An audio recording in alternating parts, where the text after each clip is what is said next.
देखिए, सभी पत्रकार दोस्तों, आप सबका बहुत बहुत धन्यवाद। आप सुबह से जिस तरीके से सरकार किसानों के ऊपर बार बार वार कर रही है, प्रहार कर रही है, ऐसे हालात में आप हमारी आवाज देशों विदेशों में ले जाने का काम कर रहे हो। आपका सबका पहले तो हम धन्यवाद पूरे के पूरे दोनों फोरमों की ओर से करना चाहते हैं। देखिए, आज की पीसी के माध्यम से हम ये कहना चाहते हैं कि देखिए, हमारे माननीय प्रधानमंत्री जी अगर किसी भी देश में जाते हैं, सबसे पहली बात उनकी ये होती है कि भारत दुनिया का सबसे बड़ा लोकतंत्र। अगर भाई ये लोकतंत्र है तो लोकतंत्र के अंदर हर व्यक्ति को अपनी बात रखने का मौका दिया जाता है। हमारे संविधान ने हमें राइट दिया हुआ है, और जो हम बात रखना चाह रहे हैं वो भी कोई नई मांग नहीं है, वो सब की सब हमारे साथ की हुई कमिटमेंट्स है सरकार की। और उन कमिटमेंट के ऊपर सरकार का ध्यान दिलवाने के लिए हमने बार बार डिमांड चार्ट दिए, बार बार इनको अलग अलग माध्यम से पहुंच करने का प्रयास किया, लेकिन सरकार ने आज तक उनके ऊपर कोई किसी तरह की भी सीरियसनेस नहीं दिखाई। और ऐसे हालात में अगर देश का किसान, आज जो सरकार है, ये जो हमारे साथ कमिटमेंट्स होती हैं, ये हमेशा पॉलिटिकल फैसले हुआ करते हैं। जिन्होंने पॉलिटिकल फैसले दिए हमारे पक्ष में, हमें बात कही, कमिटमेंट की, उन्हीं के रहते हमारी जिम्मेदारी बनती है कि हम अपनी बात वहां रखें। वो रखने के लिए देश का किसान आज दिल्ली जाने का प्रोग्राम लीका था। पिछले कुछ दिनों से प्रोग्राम लीकने के बाद सरकार की बार बार हमारे साथ बातचीत होती रही है। 2 बार बात हुई, दोनों बार उनकी ये थी। देखिए, इनमें एक बात ध्यान रखने वाली ये है कि जब हम बात करते हैं कि एमएसपी की गारंटी का कानून दो, उस पर उनकी प्रतिक्रिया अलग होती है। कर्ज मुक्ति पर उनकी कोई सहमति नहीं बनती।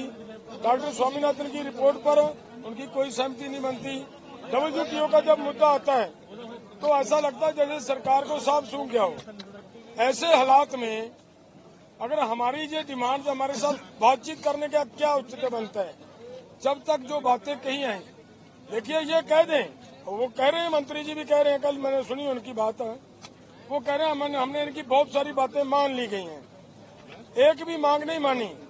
पहले आंदोलन के अंदर मानी जा चुकी थी जो बातें, और उन्हीं के ऊपर दोबारा उनको लागू करने का जब इन्होंने प्रयास किया तो उनको आज फिर उन्होंने ये वायदा कर लिया कि ये हम आपकी मान लेते हैं। मैं ये कहता हूं कि जो मुद्दे नहीं जब तक खत्म होंगे तब तक आंदोलन नहीं रुक सकता।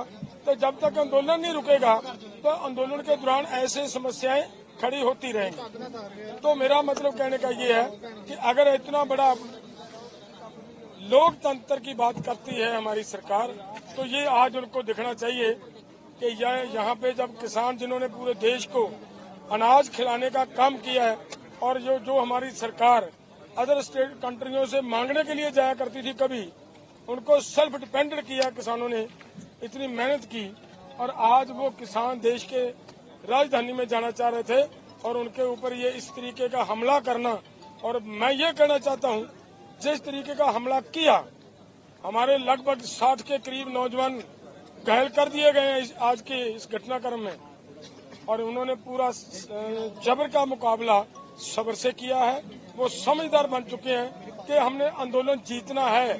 सरकार इस आंदोलन को हराने के लिए उनको अग्रेसिव करने का प्रयास कर रही है, और उन्होंने बड़ा हिम्मत से इसका मुकाबला किया। बाकी बात हमारे भाई साहब पंदेर साहब करेंगे। देखिए, आज पूरे भारत के इतिहास में, भारत की राजनीति में आज काला दिवस है, और देश के किसान मजदूर पर जिस तरह से मोदी सरकार ने हमला किया है, ये शर्म वाली बात है। मैं आपको बताना चाहूं, जो दुनिया के सबसे बड़े डिक्टेटर हुए हैं, बड़े लोग हुए हैं, उनको हराना इतना आसान नहीं होता।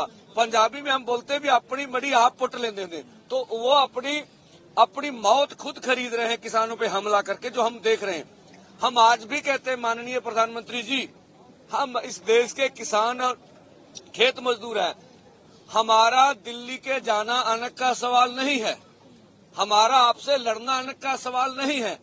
हम मांग रहे हैं एमएसपी गारंटी कानून, C2 + 50%। डॉक्टर स्वामीनाथन कमीशन की रिपोर्ट जो आपने मानी हुई है, और देखिए ये आपके माध्यम से जानी चाहिए। वो बोल रहे कमेटी बना लिए। हमने बोला सीएसीपी में जो आप अनाउंसमेंट करते हैं हर 6 महीने के बाद अपनी एमएसपी, वो पूरी आप उसके चर्चा करने के बाद करते हैं। तो उस 23 फसलों के बाद जहां आप एमएसपी का अनाउंस करते हैं उनके ऊपर खरीद की गारंटी का कानून बना दीजिए। भाग निकले, तो वो कुछ करना नहीं चाहते। कर्ज के ऊपर हमने बात की तो बोले कमेटी डिसाइड करेगी कितना कर्ज है कितना नहीं। बोले देखो बैंकों का कर्जा है, ये 10 दिन में सारा डेटा सामने आ जाता है, सबको मालूम है कितना देश के किसान मजदूर के ऊपर कर्जा है। तो मान के भी जब हमने ये सवाल किया कि आप कहते हैं देश में कानून है, कानून व्यवस्था रहेगी, ठीक है, और कुछ केसों के ऊपर वो जीनियस क्राइम बोल रहे थे हमारे केसों के ऊपर। हमने बोला क्या लखीमपुर खीरी को आप जीनियस क्राइम नहीं मांगते? बोले मानते हैं। तो बोला आपका जो मंत्री है अजय मिश्रा टहनी, उसके ऊपर 120 बी का पर्चा है साजिश करने का, तो आपके मंत्रिमंडल में बैठा हुआ है, उसको निकालिए। उसके ऊपर कोई जवाब नहीं था। जिससे बिजली संशोधन बिल के ऊपर भी बिल्कुल तथ्यों से हटकर मंत्री महोदय ने बात की। अब बातें तो हमने सुनी इस माहौल में भी, जब हरियाणा पूरी तरह कश्मीर वैली में बदला गया, हमारे आदमी महाराष्ट्र में गिरफ्तार हुए, हमारे आदमी मध्य प्रदेश में गिरफ्तार हुए, हमारे आदमी उड़ीसा में गिरफ्तार हुए, फिर भी हम वार्ता करने गए। हमारा मन साफ है कि हम मिल बैठ के इस मसले का हल करना चाहते हैं। जब हमारी किसी ने नहीं सुनी, फिर हमारा आगे बढ़ना मजबूरी था। आज सारा दिन मुझे पता 100 से ऊपर जख्मियों की लिस्ट है। मुझे अपनी यूनियन का पता है 15-20 वर्कर हैं। एक के मुंह पर शेलिंग बहुत जोर से लगी है, उसको ऑपरेशन कराना पड़ेगा। जो मैं शेलिंग दिखा रहा हूं, मुझे फौजियों ने बताया, आप पढ़ लीजिए इंग्लिश में, ये किसानों के ऊपर शेलिंग की नहीं जा सकती, ये शेलिंग हो रही हमारे ऊपर देशद्रोही। तो जिस तरह से बुलेट इस्तेमाल की जा रही है रबड़ की या बड़ी बड़ी, वो बुलेट आम किसानों के आंदोलन पे इस्तेमाल नहीं होती है। तो ये दुनिया का सबसे बड़ा जबर ये जो लोकतांत्रिक देश उसमें हो रहा है। हम आपके माध्यम से कहना चाहते, पूरा देश देख रहा है, अगर इस तरह की सरकार देश के किसान और खेत मजदूर से ऐसा करती है तो भारत के 140 करोड़ लोगों को दोबारा सोचना चाहिए। हमें इस तरह की सरकार नहीं चाहिए। आज भी हम चाहते हैं हमारे मसलों का हल किया जाए। और दूसरा मैं फिर बोलूंगा, पंजाब के यहाँ युवा हैं सबसे, मीडिया ठीक है, उनकी अपना प्रोपेगेंडा है, ये मीडिया कर्मी है मेरे सामने खड़े हैं। मीडिया हाउस और होता है, मीडिया कर्मी और होता है। मीडिया हाउस की पॉलिसी होती है, हमारे बच्चे वहाँ काम करते हैं रोजगार के लिए, उससे बदतमीजी ना करे। जो उसको मीडिया हाउस एजेंडा देगा उसने उसी पे काम करना है। 100 मजबूरियां, ये भी हम बोलते हैं। ठीक है, हमारा आंदोलन है, पीसफुल चल रहा है, चलाएंगे। शाम हो गई है, हम अपने युवा सब यूनियन से बात करके चाहेंगे आज अब फौजें दोनों तरफ से सीज फायर हो, सुबह फिर देखेंगे। एक गल कहनी है जी। भाई साਰਿਆਂ ਦੇ ਇਹ ਹੈਗਾ ਵੀ ਅੱਜ ਦੇ ਦਿਨ ਦੀ ਸਮੀਖਿਆ ਕੀ ਹੈ, ਅੱਜ ਦੇ ਦਿਨ ਦੀ ਸਮੀਖਿਆ ਕੀ ਹੈ, ਇਹਦਾ ਰਿਵਿਊ ਕੀ ਹੈ। ਅਸੀਂ ਸਾਰੇ ਜਥੇਬੰਦੀਆਂ ਨੇ ਇਹ ਸਮੀਖਿਆ ਕੀਤੀ ਹੈ ਵੀ ਅੱਜ ਦੀ ਲੜਾਈ ਦੇ ਵਿੱਚ ਸਰਕਾਰ ਹਾਰੀ ਹੈ, ਕਿਸਾਨ ਤੇ ਨੌਜਵਾਨ ਜਿੱਤੇ ਹੈ। ਕਿਵੇਂ ਤੁਸੀਂ ਕਹੋਗੇ ਵੀ ਕਿਵੇਂ ਜਿੱਤੇ ਹੈ? ਤੁਸੀਂ ਉਹ ਅੱਗੇ ਨਹੀਂ ਜਾ ਸਕੇ, ਤੁਸੀਂ ਨਾਕਾ ਨਹੀਂ ਤੋੜ ਸਕੇ। 11 ਵਜੇ ਪਹਿਲਾਂ ਉਹਨਾਂ ਦਾ ਅਥਰੂ ਗੈਸ ਦਾ ਗੋਲਾ ਗਿਰ ਗਿਆ ਸੀ ਤੇ 7:30 ਆਪਣਾ ਹੁਣ ਕਿੰਨੇ ਹੋ ਗਏ 6:30 ਵਜੇ ਤੱਕ ਉਹਨਾਂ ਦੇ ਗਿਰਦੇ ਰਹੇ। 7 ਵਜ ਗਏ 8 ਘੰਟੇ ਲਗਾਤਾਰ ਉਹਨਾਂ ਨੇ ਹਜ਼ਾਰਾਂ ਗੋਲੇ ਤਾਗੇ ਨੇ, ਅਥਰੂ ਗੈਸ ਦੇ ਪਾਣੀ ਸਿੱਟਿਆ, ਆ ਜਿਹੜਾ ਉਤਲਾ ਹੁੰਦਾ ਡਰੋਨ ਰਾਹੀਂ ਹਮਲੇ ਕੀਤੇ ਆ। ਇਹਦੇ ਬਾਵਜੂਦ ਵੀ ਕਿਸਾਨ ਡਟੇ ਰਹੇ ਆ, ਕੋਈ ਘਬਰਾਇਆ ਨਹੀਂ, ਕੋਈ ਭੱਜਿਆ ਨਹੀਂ, ਗਿਣਤੀ ਵੱਧਦੀ ਰਹੀ ਹੈ। ਸਾਡੇ ਜਿਹੜਾ 100 ਦੇ ਨੌਜਵਾਨ ਲਗਭਗ ਉਹ ਫੱਟੜ ਹੋ ਗਿਆ, ਪਰ ਉਹਨਾਂ ਦਾ ਇੱਕ ਵੀ ਕਹਿ ਦੇਣ ਵੀ ਕਿਸੇ ਮੁਲਾਜ਼ਮ ਦੇ ਚੋਟ ਆਈ ਹੈ। ਜਿਹੜਾ ਕਹਿੰਦੇ ਆ ਨਾ ਵੀ ਇਹ ਆਪ ਮਹਾਰੇ ਹੁੰਦੇ ਨੇ, ਇਹਨਾਂ ਦਾ ਕੋਈ ਕੰਟਰੋਲ ਨਹੀਂ ਹੁੰਦਾ, ਅੱਜ ਵੀ ਕਹਿ ਰਿਹਾ ਸੀਗਾ ਵੀ ਆਪ ਮਹਾਰੀ ਭੀੜ ਇਕੱਠੀ ਹੋਊਗੀ। ਸਾਬਤ ਕਰਤਾ ਵੀ ਸਾਰੀ ਜਿਹੜੀ ਹੁਣ ਵੀ ਸੁਣ ਲਿਆ, ਜਿਹੜੀ ਸਾਰਾ ਇਕੱਠ ਸੀਗਾ ਕੋਈ ਆਪ ਮਹਾਰੀ ਭੀੜ ਨਹੀਂ ਸੀ, ਕੋਈ ਮੌਬ ਨਹੀਂ ਸੀ, ਪੂਰੇ ਉਹਨਾਂ ਨੇ ਡਿਸਪਲਿਨ ਦੇ ਤਹਿਤ ਲੜੇ ਆ। ਤੇ ਅਸੀਂ ਕਹਿੰਦੇ ਆ ਵੀ ਅੱਜ ਇਹ ਲੜਾਈ ਦਾ ਪਹਿਲਾ ਦਿਨ ਸੀ।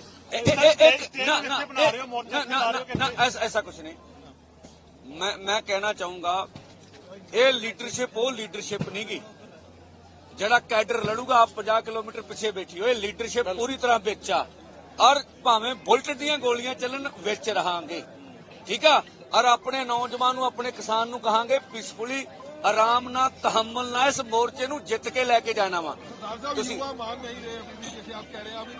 देखिए हमारे पास स्पीकर का प्रबंध नहीं, सब मानेंगे। हम अब स्पीकर लगा के सबसे बात करेंगे, सब कुछ होगा।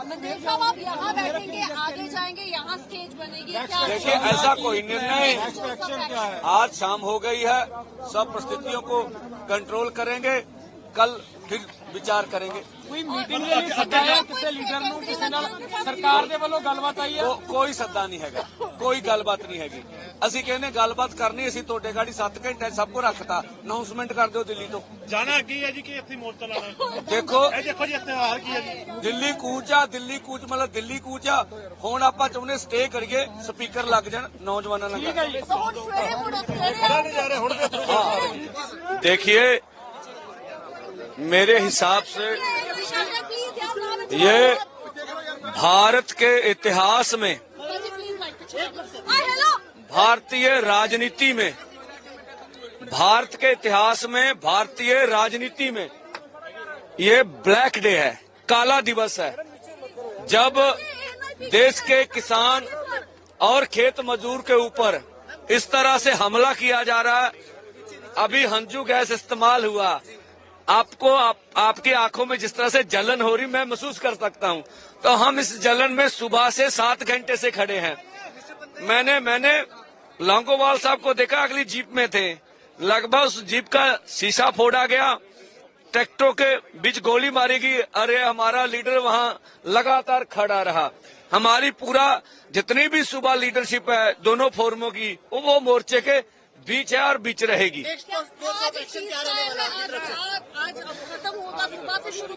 देखिए अभी स्पीकर लगे नहीं थे, यहाँ लाखों का इकट्ठा, हम स्पीकर लगा रहे हैं।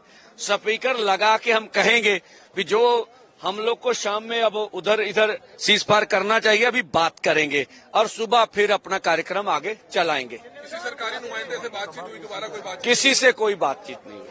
नौजवान जख्मी हुए आपके साइड? नहीं, एक बात रहेगी, मैं पंजाब सरकार को कहूंगा वो एम्बुलेंस का यहाँ प्रबंध करें, जिस तरह से जख्मी हो रहे हैं। कितने अधिकारी का मतलब कितने जख्मी हैं आपके लोग? देखिए हंड्रेड्स ऑफ किसान, नौजवान सब जख्मी हैं और 2-3 तो ज्यादा गंभीर है। एक हमारा लीडर है जिसके जो गिर पड़ा, उसके मुंह फट गया है और 1-2 लीडर ज्यादा चोट। हरियाणा के किसान नेताओं का किसी का फोन आया? गुरनाम सिंह चढ़ूनी, राकेश टिकैत, किसी से बात हुई? सब हमारे साथ है, जितनी यूनियन का कैडर है सब हमारे बीच है, सब साथ है। हमने बोला था तेरा को बात पूछना, सब साथ हैं, सब साथ लड़ेंगे, मुद्दा इकट्ठा है। देखिए एक तो ये मैं किसी फौजी से पूछ रहा था, ये जो है ये हमारे पे इस्तेमाल नहीं किया जा सकता, ठीक है। ये रबड़ की गोली, एक ये बुलेट आप देखे, ये इस तरह की इससे इंजर्ड हुए हैं, ये टायरों पर मैनू लगता 100 तो ਵੱਧ ਹੈਗੇ ਨੇ ਬੰਦੇ। ਹਾਂ 4 ਵਹੀਕਲਾਂ ਦਾ ਨੁਕਸਾਨ ਕੀਤਾ ਉਹਨਾਂ ਨੇ, ਠੀਕ ਆ। ਅਸੀਂ ਫਿਰ ਵੀ ਕਹਿੰਦੇ ਆ ਜਵਾਨ ਸਾਡੇ ਘਰਾਂ ਚੋਂ ਨੇ, ਉਹ ਮਾਮਾ ਦੇ ਪੁੱਤ ਭਾਵੇਂ ਫੌਜ ਚ ਭਰਤੀ ਨੇ, ਹੈ ਸਾਡੇ ਨੇ। ਜਵਾਨ ਤੇ ਕਿਸਾਨ ਆ, ਜਵਾਨ ਆਪਣੇ ਢਿੱਡ ਕਰਕੇ ਸਰਕਾਰ ਵਾਲੇ ਪਾਸੇ ਆ ਤੇ ਕਿਸਾਨ ਆਪਣੇ ਢਿੱਡ ਕਰਕੇ ਸਰਕਾਰ ਨਾਲ ਅੰਦੋਲਨ ਕਰ ਰਿਹਾ। ਲੱਗ ਜਾਵੇ ਤੁਹਾਡਾ ਪੂਰਾ ਮੋਰਚਾ? ਦੇਖੋ ਇਹ ਆਪਣੀ ਟੀਮ ਫੈਸਲਾ ਕਰੂਗੀ। ਆਪਾਂ ਅੱਜ ਸਟੇ ਆਪਾਂ ਆਪਣੀ ਸਪੀਕਰ ਲਾਉਣ ਤੋਂ ਬਾਅਦ ਕਰ ਰਹੇ ਹਾਂ। ਸਵੇਰੇ ਫਿਰ ਕਿੰਨੀ ਵਜੇ? ਦੇਖੋ ਸਵੇਰੇ ਮੈਨੂੰ ਲੱਗਦਾ ਸੁੱਟ ਕੇ 9 ਵਜੇ ਅਸੀਂ ਸਾਰਾ ਕੁਝ ਸੋਚ ਵਿਚਾਰ ਕੇ ਕਰਾਂਗੇ ਅਨਾਉਂਸਮੈਂਟ। ਹਜੇ ਅਸੀਂ ਸਾਰੀ ਆਪਣੀ ਟਿਕੋਗੀ। ਵਜ੍ਹਾ ਆ ਵੀ ਇਸ ਵੇਲੇ ਸਪੀਕਰ ਨਹੀਂ ਹੈਗੇ, ਕਿਸੇ ਨਾਲ ਗੱਲ ਨਹੀਂ ਹੋ ਰਹੀ, ਸਪੀਕਰ ਆਗੇ ਲੇਟ ਲੱਗ ਰਹੇ। ਫਿਰ ਅਸੀਂ ਸਾਰਿਆਂ ਨਾਲ ਗੱਲ ਕਰਾਂਗੇ ਵੀ ਠੀਕ ਆ, ਸਾਰੀ ਦਿਹਾੜੀ ਲੱਗ ਗਈ, ਹੁਣ ਸਵੇਰੇ ਫਿਰ ਫੈਸਲਾ ਕਰਕੇ चला। हाँ पूरा पंजाब आएगा, पूरा पंजाब, हरियाणा उधर से आएगा, कोई भी से रोक नहीं पाएगा। एक सवाल पूछना चाहेंगे, पंजाब में लगातार आंदोलन पर आंदोलन होते हैं, आपको लगता है कि इससे आने वाले समय में कारोबार पर, इन्वेस्टमेंट पे असर पड़ेगा? जो कंपनियां निवेश करती है वो यहाँ पर आना पसंद नहीं करेंगी, ऐसा हो सकता है? मुझे नहीं लगता। जब 118 किसान और खेत मजदूर रोज खुदकुशी कर रहे हो कर्ज के कारण, तो आंदोलन किसी के लिए बाधा है, ठीक है। देखिए पूंजी जो है, पूंजी कारपोरेट की आ रही है और हमारे जितने भी देश के असासे हैं उनके ऊपर कब्जा हो रहा, खेती सेक्टर बचा है। मुझे नहीं लगता, इस तरह की परसेप्शन नहीं रखनी चाहिए। हम इस देश के किसान हैं, हमारे से ये देश चलता है।